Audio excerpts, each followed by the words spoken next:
जय महाराष्ट्र, जय शिवराया, जय भीम. विषय आरोग्य आणि शाळेचा.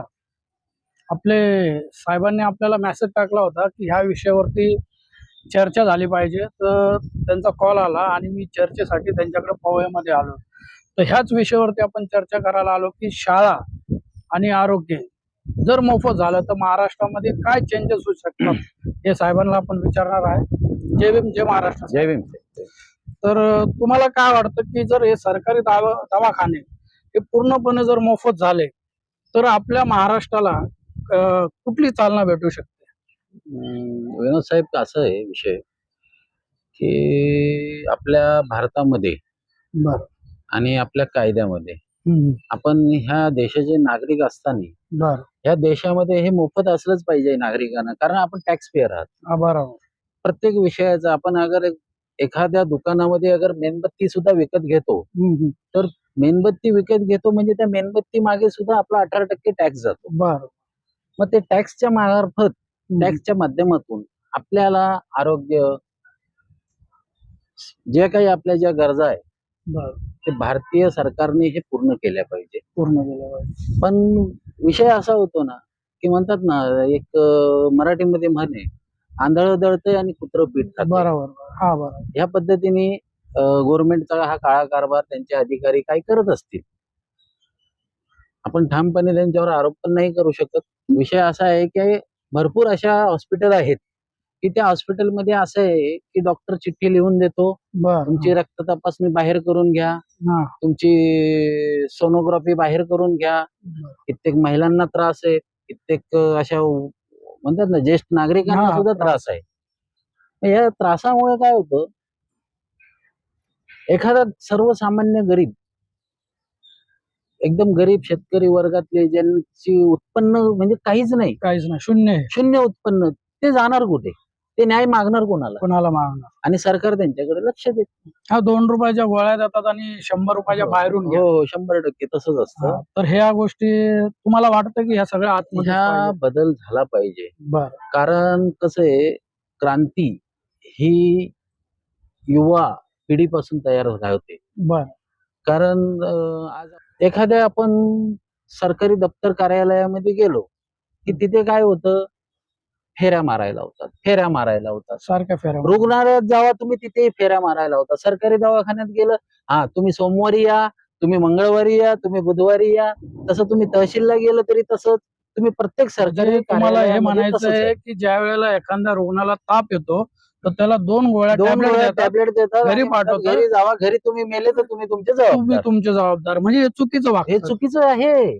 महाराष्ट्रात नाही, अखंड देशामध्ये, अखंड भारतामध्ये. अजून एक प्रश्न विचारतो साहेब. बोला ना.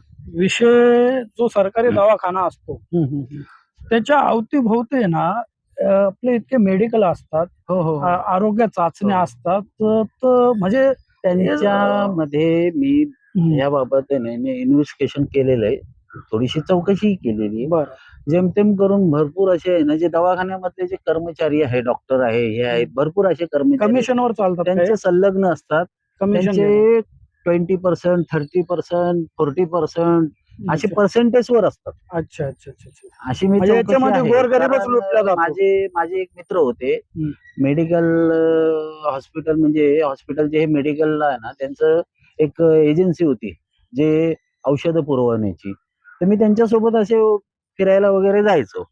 तर त्यावेळेस मी पर मेडिकलला जेव्हा जायचो ना, तर तेव्हा ते मेडिकल वाले सांगायचे की डॉक्टरला 20% द्यावा लागतो. अच्छा.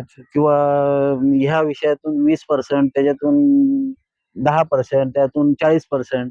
मग ते ज्यांचे जे चिठ्ठी आहे ते सगळा खेळ चिठ्ठीवर आहे. म्हणजे आपलेच जनता आपल्याशी घात करते. आपलीच जनता नाही, आपले नोकर बोलले चालेल. बरोबर. सर्वसामान्य ते सेवक आहे. ते अगर देवानंतर अगर आपण कुणाला मान्य करतो ना, तर हा डॉक्टर. कारण हा आपल्यासाठी डॉक्टर असतो. हे ज्या वेळेला संलग्न असतात तर यांच्यावरती कुठल्या तरी मोठ्या व्यक्तीचा हात असू शकतो ना. हे सगळं आरोग्य विभाग वगैरे यांनी चौकशी केली पाहिजे, आरोग्य मंत्र्यांनी विषय घेतला पाहिजे. आता महाराष्ट्राचे आरोग्य मंत्री ते आहेत, काय नाव त्यांचं, प्रकाश आबिटकर, अच्छा ते आहे. त्यांनी हा विषय घेतला पाहिजे, त्याबाबत चौकशी. बरं दुसरा एक तुम्हाला अजून एक प्रश्न विचारतो साहेब. हं. गावागावामध्ये तालुक्यामध्ये 105 110 गावं असतात. तर त्या गावांपासून आहे ना हॉस्पिटल आहेत ना, सरकारी जे दवाखाने असतात हं. ते 50 किलोमीटर 100 किलोमीटर असतात. हे योग्य आहे का आत्ताच्या घडीला? आरोग्य व्यवस्था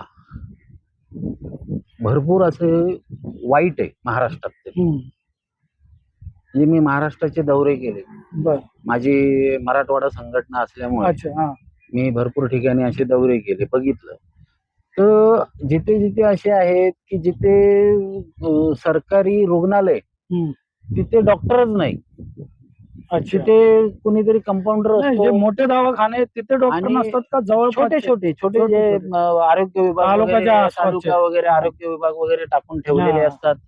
बाबा सरकारी येतंय, अनुदान येतंय, सरकारचं येतंय, चाललंय, चाललंय पगार म्हणून. येतोय, चाल ढकल चाल ढकल खेळ चाललाय. चाललंय. त्यामुळे विषय काय बोलतो साहेब मी की 50 किलोमीटर तुमचं हॉस्पिटल आहे, एखादा पेशंट सिरियस आहे, तुमच्या जवळच्या दवाखान्यामध्ये डॉक्टर उपलब्ध नाही, छोटा दवाखाना आहे, तिथे डॉक्टर नसतात, नर्सेस नसतात आणि पाहिजे ते विलाज देखील तिथे होऊ शकत नाही. तर 50 किलोमीटर जाताना त्या रुग्णाचे हाल काय होऊ शकतात? तो वाचू शकतो की नाही दगावू नाही नाही शकतो? एक आहे, अगर ते दैव या तेच आहे. भारतामध्ये, या महाराष्ट्रामध्ये हम्म. अक्षरशः म्हणतात ना, आरोग्य विभाग हा नशिबाच्या भरोश्यावर चाललेला आहे. अच्छा तुमचं नशीब अगर चांगलं असेल, अगर तुमच्या पाठी तुमचा देव असेल, तर तुम्ही जगणार. आणि तुमचा देव नसेल तर त्या 50 किलोमीटर तर सोडा, 5 किलोमीटरच्या आतमध्ये तुम्ही एक्सपायर होणार. अच्छा पण मग कारण याच्यामध्ये काय आहे, चुकी तर चूक ही सरकारची आहे. सरकारची आहे. अच्छा चूक सरकारची आहे, आरोग्य विभागाची आहे. हम्म. आणि आरोग्य विभाग आहे ना, ह्या विषयाकडे लक्षच घालत नाही. कारण काय आहे की दवा गोळ्या किंवा हे जे आहे ना, मोठे मोठे जे मेडिकल स्कॅम्प आहे, मेडिकल जे इंडस्ट्री, हा हा जे हॉस्पिटलची इंडस्ट्री आहे, ती इंडस्ट्री काय आहे माहिती आहे का? ते अगर ह्या जर सुविधा सगळ्या सरकारी हॉस्पिटलमध्ये जर आपल्याला सगळ्यात चांगल्या सुविधा जर मिळाल्या, तर तुमच्या खाजगी दवाखान्यात कोणी जाणारच नाही ना. खासगी हा पण एक स्कॅम्प आहे ना. खासगी दवाखान्यात जाण्यासाठी माणसाकडे थोडा आणि- पैसा पाहिजे ना गोरगरीब. हो, मग ते असं आहे की तुम्ही मग घर विका, तुम्ही स्वतःला विका, माहित नाही. काही पण करा. काही करा, पण तुम्हाला जीव वाचवायचा आहे, तुम्हाला चांगली ट्रीटमेंट हवी आहे, तर तुम्ही मग खाजगी दवाखान्याच्या विषय बाबतीत. शिक्षणाचा विषय होता की समोर हम्म. 5-6 प्रायव्हेट शाळा, एक गव्हर्नमेंटची शाळा राहते. हो. तर आपले लोक काय करतात, जे गोरगरीब आहे सामान्य लोक, ते प्रायव्हेट शाळेमध्ये शिकवण्याचे प्रयत्न करतात, कर्ज काढतात, डोक्यावरती वजा वाहतात आणि शिकवतात. पण शासनाने शाळेमध्ये असं काय डेव्हलपमेंट आणलं पाहिजे की आपली जनता त्यांच्याकडे वळाली पाहिजे? शाळेमध्ये असं डेव्हलपमेंट आणलं पाहिजे की बोर्ड एक ठेवायचं, लहान श्रीमंत असो का गरीब असो, त्यांना शिक्षण एकच प्रकारचं मिळालं पाहिजे. बरं हा दुसरा विषय असा आहे की भविष्यामध्ये अगर आपल्याला सगळ्यात प्रथम आपल्या भविष्याच्या आपल्या सगळ्या म्हणजे सगळ्या आपल्या महाराष्ट्रात मुलांचं